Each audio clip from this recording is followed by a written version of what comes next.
Ladies and gentlemen, welcome to the episode that Andrea McCardle probably doesn't want you to hear. It's Monkeys and Playbills, y'all. Surprise! And also our internet provider apparently doesn't want you to hear this because we have issues. Good point. Really good point. That's Paul DeGers. That's Jillian Willems. You heard producer Daphne there. Hi. It is our pleasure to welcome you to a very special bonus episode of Monkeys and Playbills. I love it. Who are we, Backman Turner Overdrive now all of a sudden? So typically this show is about Broadway musicals that had runs of 100 performances or fewer on Broadway, not counting previews. And what the heck happened? But that's not what we're doing today, is it? Mm-mm. No, it's not. Today, instead, we had planned the second annual NBC musical extravaganza where we would watch NBC's live musical along with all of our listeners. Then we would release the episode for public consumption.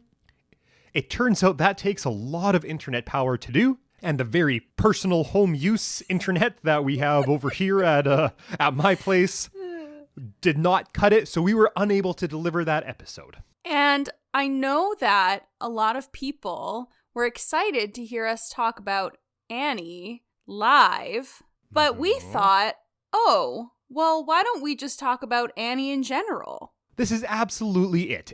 It doesn't feel like the NBC Live presentation made much of a cultural impact, although I heard it was nice.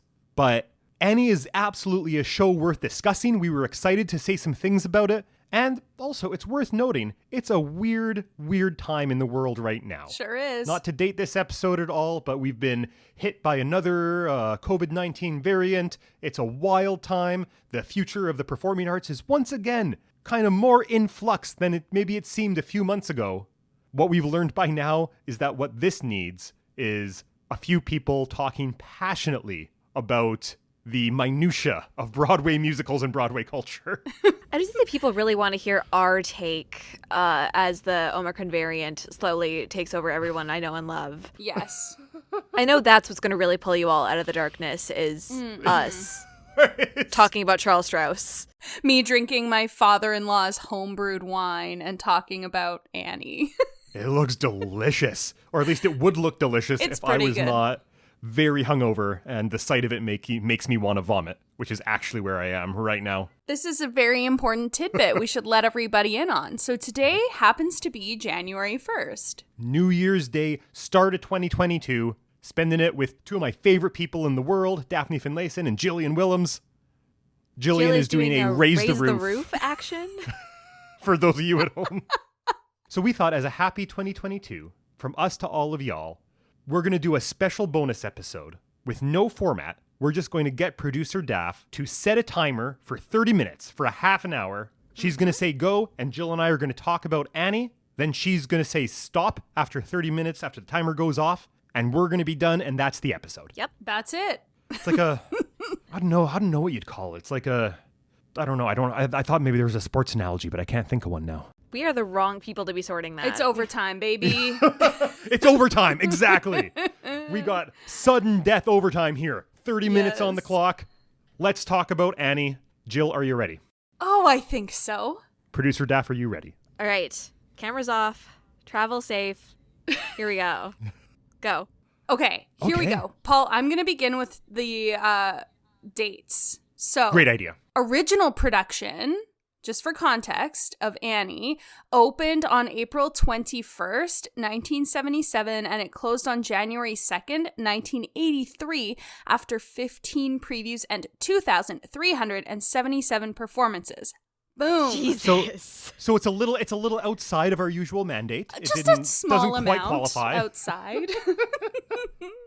So let me think about what else was happening. So this is like a Charles Strouse show, which if you've been listening to our podcast, you'll know that we often have mentioned Charles Strouse because it doesn't seem like he has his hands on a lot of hits. No, he has his hands on a lot of musicals. He writes a ton, or he wrote a ton, rather. Mm-hmm.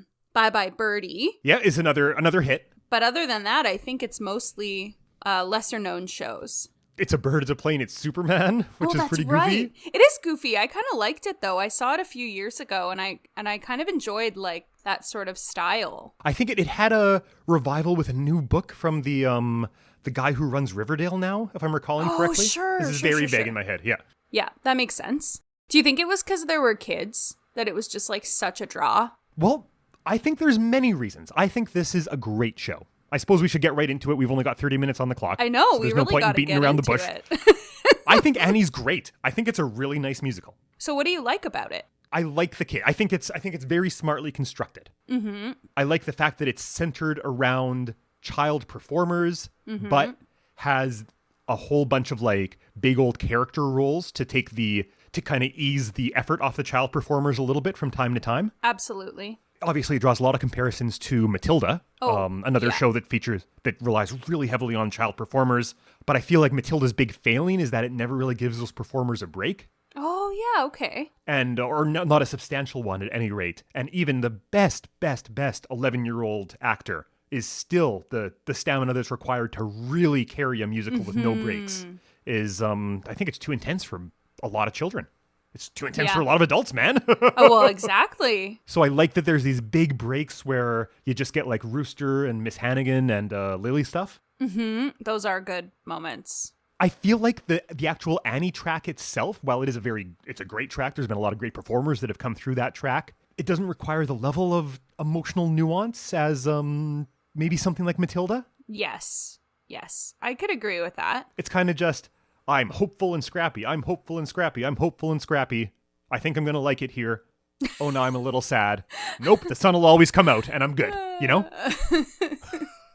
So that's my hot Annie take. What's your take on Annie there, Jill? No, I actually quite like your take. I had such a deep connection to this material from a young age. Like after seeing the production, like I saw a touring production and I immediately was like, oh, I need to do this show. And I was like, 10, 11 years old, and just something just drew me because I saw myself in those characters. Yeah. I mean, I'm sure I wanted to be Annie, but I also probably wanted to be like a sassy orphan, you know? Right. Yep, totally. Like, oh, you be the sassy fun one. She does a flip. Like, you be her. Jennifer Willems, if you're listening to this podcast, which I know that you are, please don't take that personally. Yes, not at all.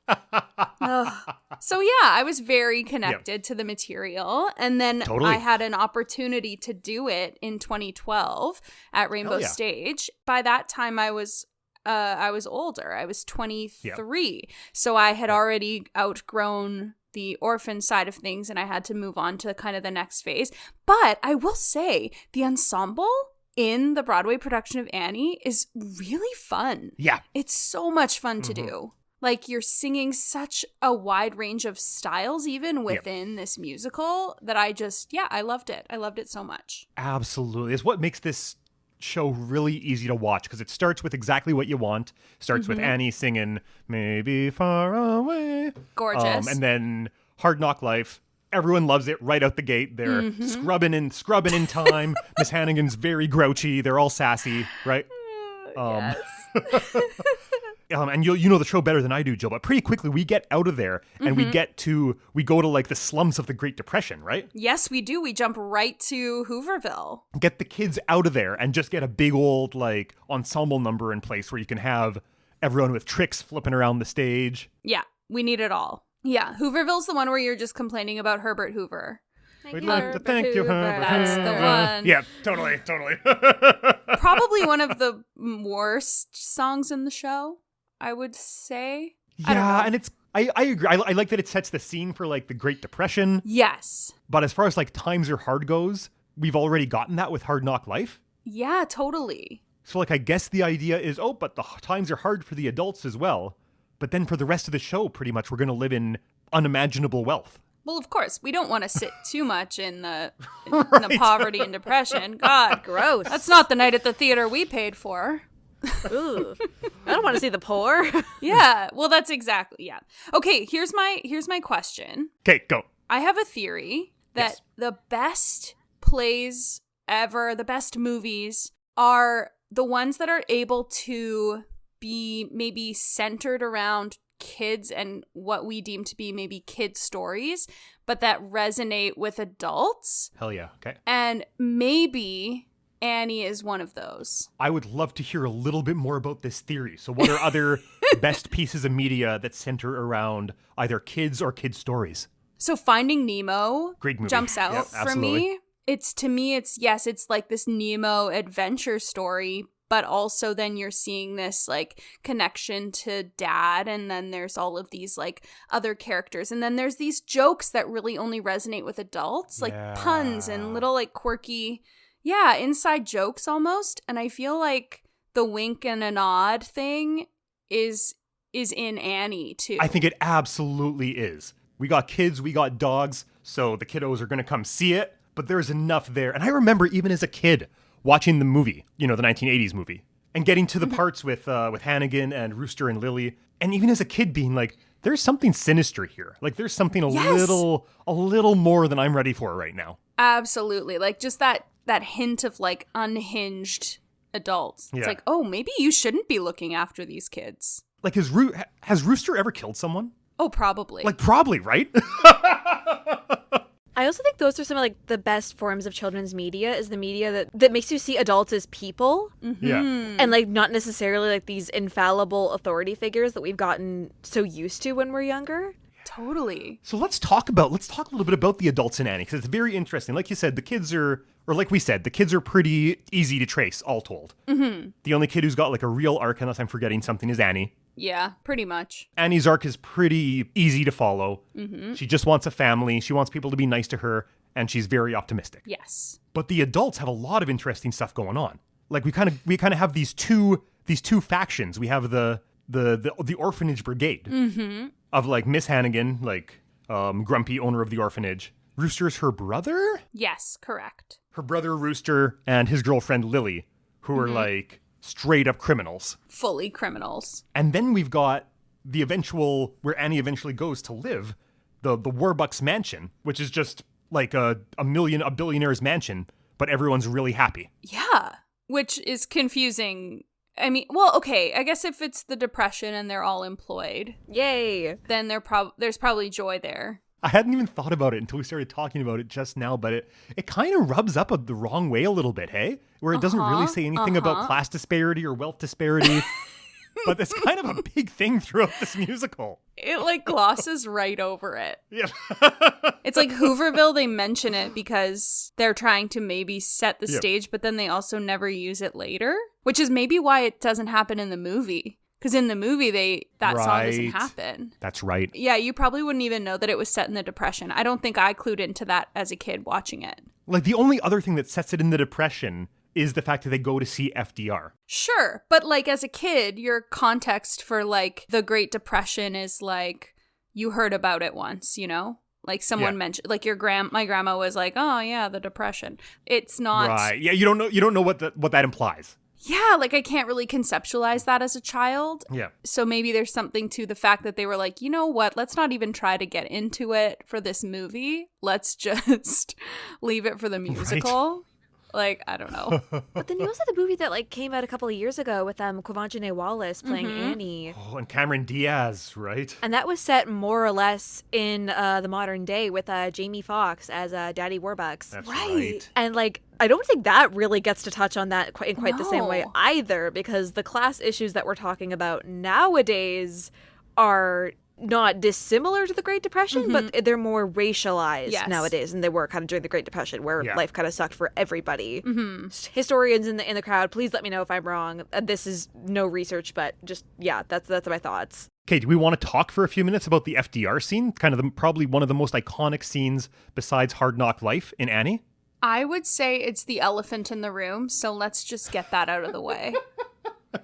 Where Annie basically goes, wait a minute, what about a New Deal? And FDR goes, what did you say? Oh my God. Like full on, like historical biopic. Like, what if there was like some kind of sign that people wore that like let them know their relationship status? Wait a minute. If only I had a book to remember all these faces. Oh my gosh. What if there was a New Deal? Annie, take my keys. Fuck my wife. So Annie prompts the greatest care package ever introduced to the citizens of the United States. Annie ends the Great Depression by reminding everyone that the sun will come out tomorrow. Oh my God. And then they all sing along. That's the only time the first time she sings that song, right? Am I misremembering? Second time. That's the reprise. Okay. It happens kind of nearer to the beginning of the play. Yeah, the reprise is in FDR's office. I can't believe I'm saying that. I can't believe that's a sentence. In FDR's office. For all the flack it gets, and a lot of it rightfully deserved for being a cheesy, dumb song, The Sun Will Come Out is a really remarkable piece of theater writing. Get into it. I want to hear why. Because it's this shorthand for Annie's entire outlook and what makes her special. Okay, so Annie's based on this comic strip, right? Yes. And the whole thing is like Annie is this scrappy orphan whose unfailing optimism inspires everyone around her, including Daddy Warbucks. Yeah.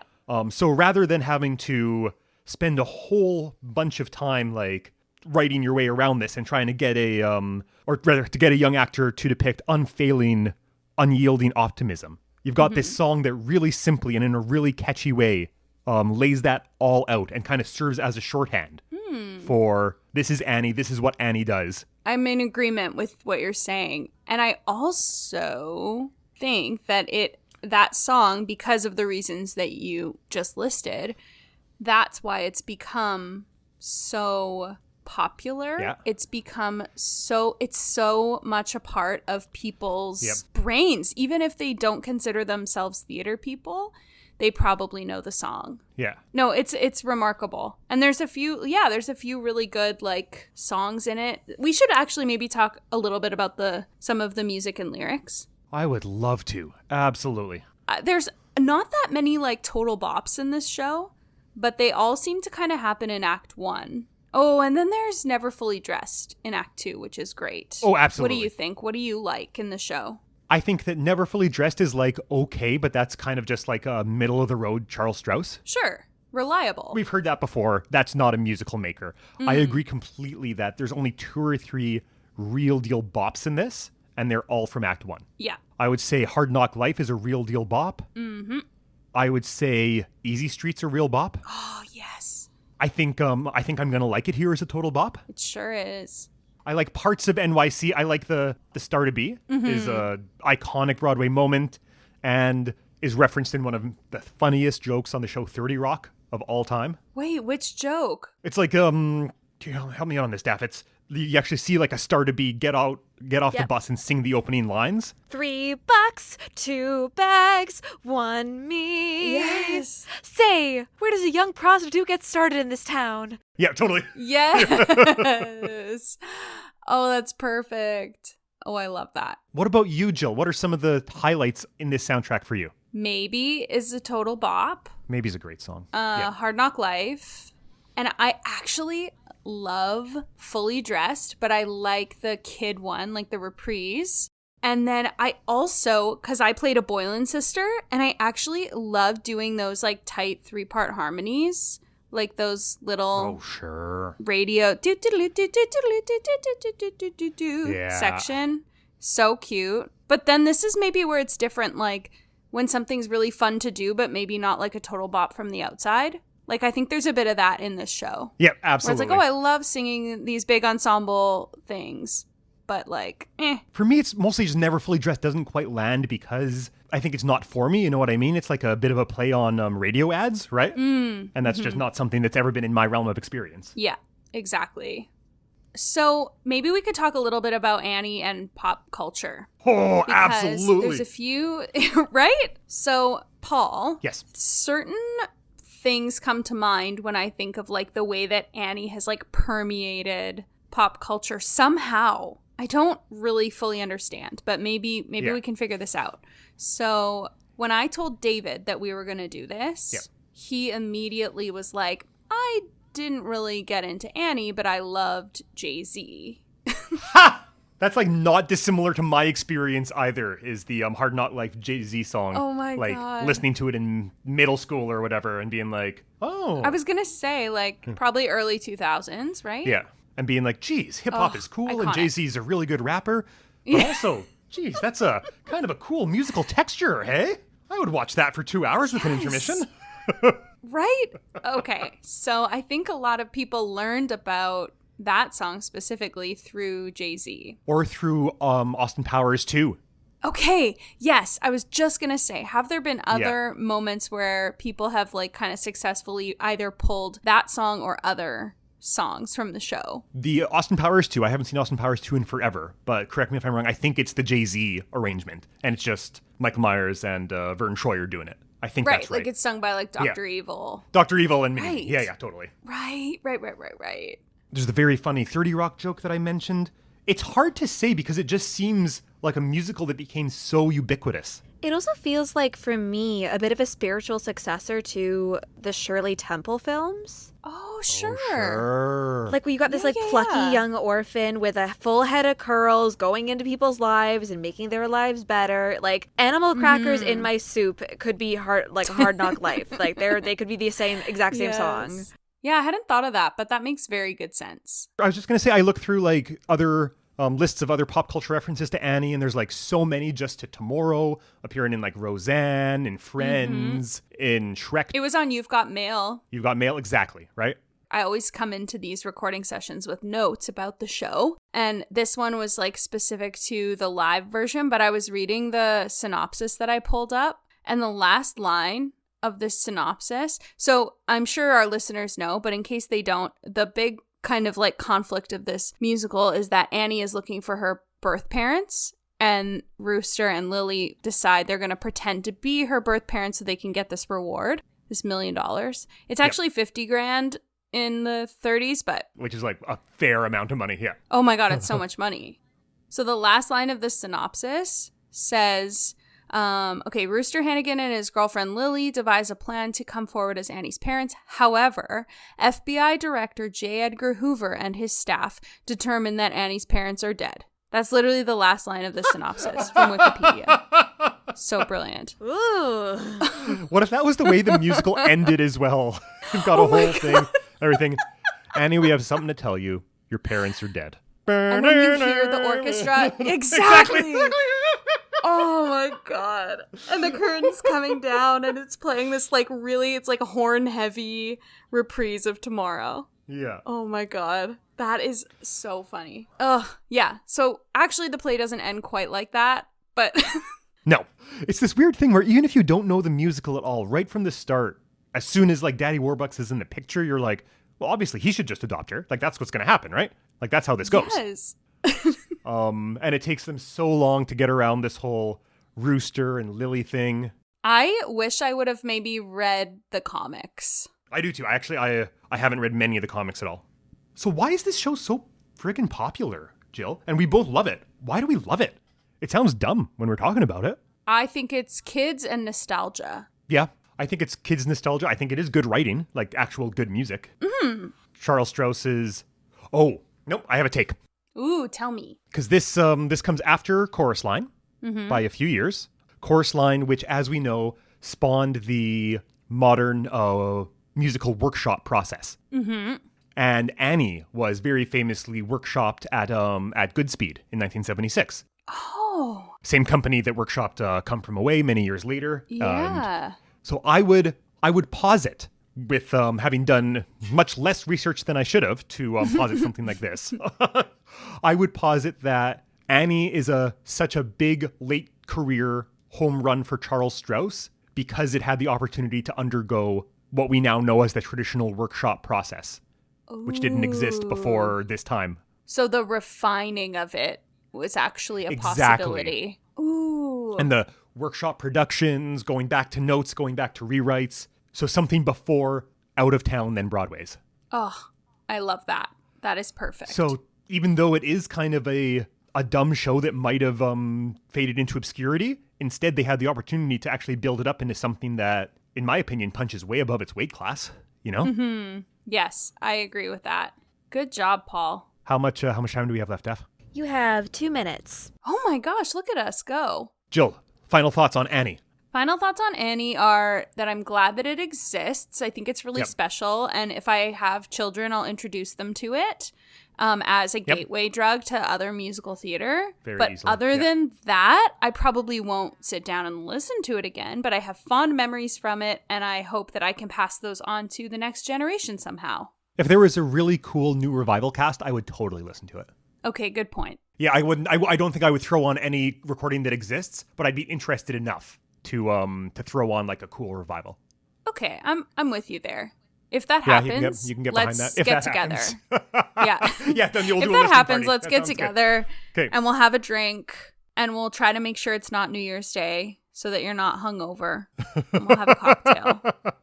And we'll listen to the revival. The last thing I'll say as the timer's running out is I don't want to say too much about it because there's the potential we could stretch the rules and do a episode about it in the future, but this musical has a sequel. It's called Annie Warbucks. I've only heard a couple songs from it. Those songs were bad. Charles Strouse came back and wrote more music. Oh, that's brilliant. Yeah. So I'm sure one day we'll find a way to talk about that, so I don't want to say much more about it now. Yep. But that kind of sums up the Annie legacy. Oh, amazing. Folks who are listening, please send us your Annie thoughts, feelings, and experiences. Absolutely. We've got a lot of friends, a lot of people we know who listen to the show, feeling weird right now, who are struggling with being close contacts or even having COVID themselves because this new variant is just wild. I mentioned this not to bring real life into escapist entertainment, but to say, y'all, we love you all. And I don't know, it sounds trite, but just hang tight. We're gonna get through this together. Yeah. And sometimes talking about FDR in a musical is the way to get through it. I'd like to end this episode with a sing-along of The Sun Will Come Out Tomorrow. I'd like to not do Oh that. my God. Yeah, I was going to say, we're really struggling here already. Like, does anyone remember that like cover of like Imagine that came out at the beginning of this pandemic? Oh like, my that's God. what we're going to be doing, and I don't want to be Absolutely. I don't want to be Gal Gadot singing Imagine. Jillian Willems, thank you for Skyping in from Ontario to chat with us for a little bit. It has been a joy. A joy and a pleasure. Absolutely. We've got an incredible 2022 season planned for y'all. We have 6 episodes that are going to come out over the next 3 months, and we cannot wait. We got great guests. Oh, yes. Can we announce what our next one is, Daph? Oh, I think we have to. Yeah. Okay, go Jill. Oh, no, don't make me do it. Daphne, you do it. 1 second, I have to find the frickin' Google Doc. So, up next, we've got Nick and Nora. And if you're thinking, oh, of the infamous playlist fame, no, you would be wrong. Wrong and bad. Yeah. Not that Nick, not Nope, that Nora. 2 different Nicks and Noras. Later up in 2022, we also have Diana with dear friend of the podcast, Raffi Rosenberg. Oh, we're excited for that. Oh my gosh. Yeah, we're going to talk about Diana. We're going to celebrate the incredible artists who made a piece of art in pandemic. And we're going to discuss some of the pitfalls of adapting the life of a beloved cultural figure like Princess Diana into a musical. Yep. Much to discuss. Much to discuss. Cannot wait. Stay safe, stay healthy, love yourselves and love each other, everyone. Happy New Year.